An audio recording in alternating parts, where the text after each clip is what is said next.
Alhamdulillah kita dapat dipertemukan kembali. Alhamdulillahirabbil alamin. Asyhadu an la ilaha illallah wahdahu la syarikalah wa asyhadu anna Muhammadan abduhu wa rasuluh amma ba'du. Faqala an-nabiyyu sallallahu alaihi wasallam kam min siyamin laisa lahu min siyamihi illa dhama'a wa kam min qiyamin laisa min qiyamihi illa sahar. Para pemirsa yang saya banggakan, alhamdulillah pada kesempatan pagi ini kita dapat dipertemukan kembali di dalam keadaan sehat. Yang utama adalah sehat iman dan Islam, sehingga kita dapat mewujudkan berbagai amalan soleh sebagai bekal di yaumil akhir. Pada kesempatan hari ini saya akan membahas tentang perkara-perkara yang bisa mengurangi nilai saum. Yang dimaksud perkara-perkara yang mengurangi nilai saum adalah perkara-perkara yang ditekankan bagi yang saum untuk meninggalkannya, karena perkara-perkara tersebut bisa mengakibatkan saum orang tersebut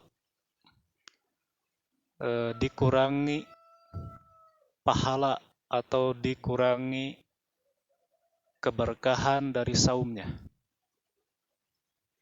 Jadi yang dimaksud mengurangi nilai saum adalah mengurangi pahala saum atau mengurangi kemanfaatan, fadilah atau hikmah saum tersebut. Karena tentu bagi orang yang mampu melaksanakan saum dengan sebaik-baiknya, mampu meninggalkan perkara-perkara yang dilarang tersebut, yang bisa saja orang terbaik yang mampu melaksanakan saum jika dipresentasikan bisa sampai 90% lebih, meskipun tidak mampu sampai 100%.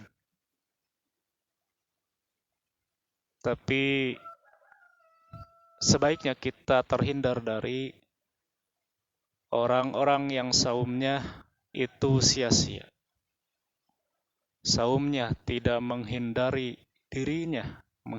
dirinya dari perkara-perkara yang mengurangi nilai saum. Sebagaimana tadi di mukadimah saya mengutip sabda Nabi SAW yang diriwayatkan oleh Ad-Darimi dan Ibnu Majah, bahwa beliau SAW pernah bersabda, kam min siyamin laisa lahu min siyamihi illa ad-doma'a. Berapa banyak orang yang saum tidak mendapatkan apa-apa dari saumnya kecuali kehausan. Wa kam min qiyamin laisa lahu min qiyamihi illa sahar. Berapa banyak orang yang sholat namun tidak mendapatkan apa-apa dari sholatnya kecuali lelah. Di sini sebenarnya menerangkan betapa banyaknya orang yang saumnya itu sia-sia. Mereka terlihat saum, ketika sahur mereka ikut sahur, ketika buka mereka ikut buka. Namun mereka masih melakukan hal-hal yang bisa mengurangi pahala saum. Mudah-mudahan kita termasuk orang yang saumnya paling terbaik, saumnya tidak sia-sia. Bisa sampai 90% lebih. Karena orang yang terbaik saumnya tentu mampu meningkatkan amalan-amalan lain di bulan Ramadan. Meningkatkan sholat sunatnya, meningkatkan ibadah-ibadah sunat, mampu bersedekah, mampu membantu orang lain yang membutuhkan, mampu bersedekah kepada yang fakir miskin, ataupun orang yang lemah lainnya. Para pemirsa yang saya banggakan, kemudian apa saja yang termasuk kepada perkara yang bisa mengurangi nilai saum tersebut? Di dalam satu hadis disebutkan, As-siyamu junnatun fala yarfus wala yajhal fa inimru'un qatalahu aw satamahu falyakul inni shaimun marrataini. Bahwa Nabi SAW pernah bersabda, saum itu sebagai benteng, tameng, maka hendaknya ia tidak berkata ropas, tidak berbuat jahlun, bodoh. Dan apabila ada seseorang yang mengajaknya berkelahi atau ada yang mencaci makinya, maka hendaklah ia berkata, sesungguhnya saya sedang saum. Ia mengatakan hal itu sebaiknya 2 kali. Di hadis ini disebutkan bahwa perkara-perkara yang sebaiknya ditinggalkan oleh orang yang saum yang pertama adalah ropas. Apa yang dimaksud dengan ropas? Ropas adalah perkataan yang mengandung unsur meningkatkan birahi gitu kan. Atau dalam bahasa Sunda itu cawokah. Berkata-kata yang mengundang kepada perzinahan. Baik itu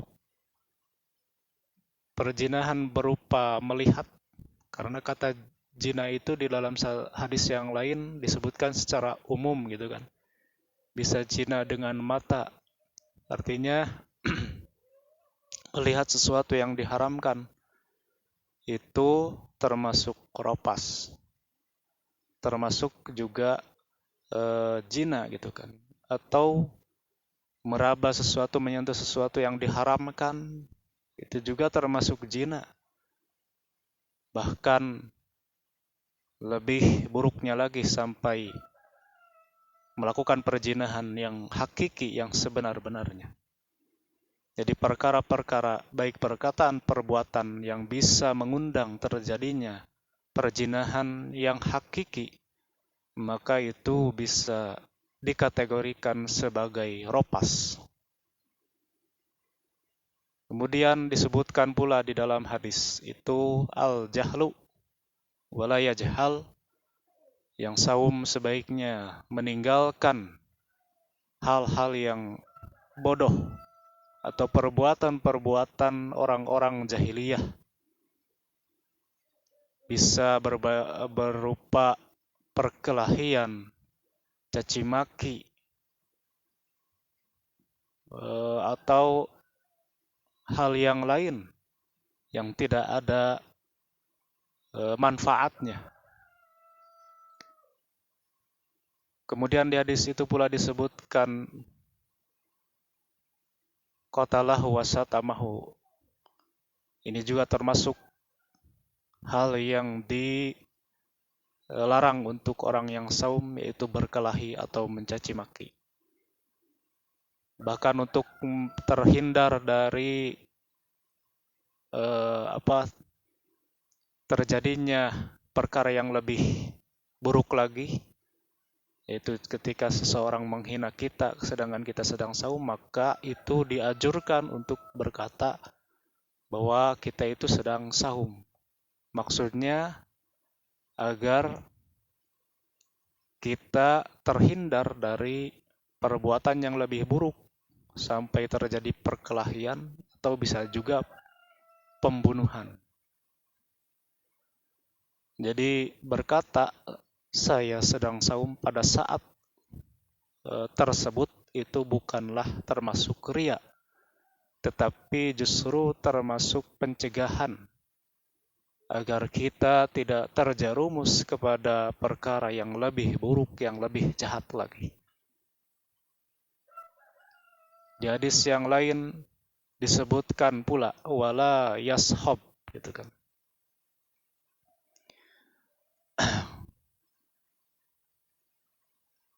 Kemudian di riwayat yang lain, riwayat Al-Bukhari, bahwa Nabi SAW pernah bersabda, "Man lam yada qaula jur wal amala bih, falaysa lillahi hajatun fi ayyada'a ta'amahu wa syarabahu." Barang siapa yang tidak meninggalkan qaula jur, perkataan dusta, wal amala bih, dan pengamalannya, maka tidak ada keperluan bagi Allah tentang meninggalkan makanannya dan minumannya. Di hadis tersebut menerangkan bahwa di antara yang bisa mengurangi nilai saum, pahala saum, keberkahan saum, yaitu qaulaz zur, perkataan dusta, mencakup perbuatan dusta. Bisa berupa menipu, penipuan, korupsi, dan hal-hal yang lain yang bisa merugikan. Kemudian, maka setelah kita mengetahui adanya keterangan-keterangan dari hadis tersebut, maka sebaiknya kita bisa terhindar dari perkara-perkara yang bisa mengurangi nilai saum. Meskipun di hadis tersebut hanya disebut beberapa saja yang bisa mengurangi saum, namun tentu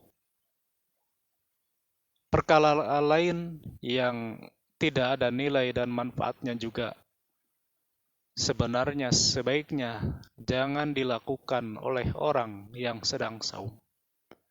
Jadi yang tersebut atau yang disebutkan di dalam hadis-hadis itu adalah sebagai penekanan bagi orang yang saum agar mereka mampu meninggalkannya.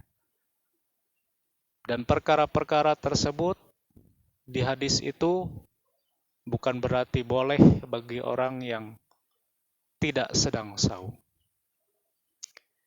Para pemirsa yang dibanggakan dan yang dimuliakan Allah Subhanahu wa Ta'ala, mudah-mudahan saum yang kita lakukan benar-benar sebagai junnatun, benteng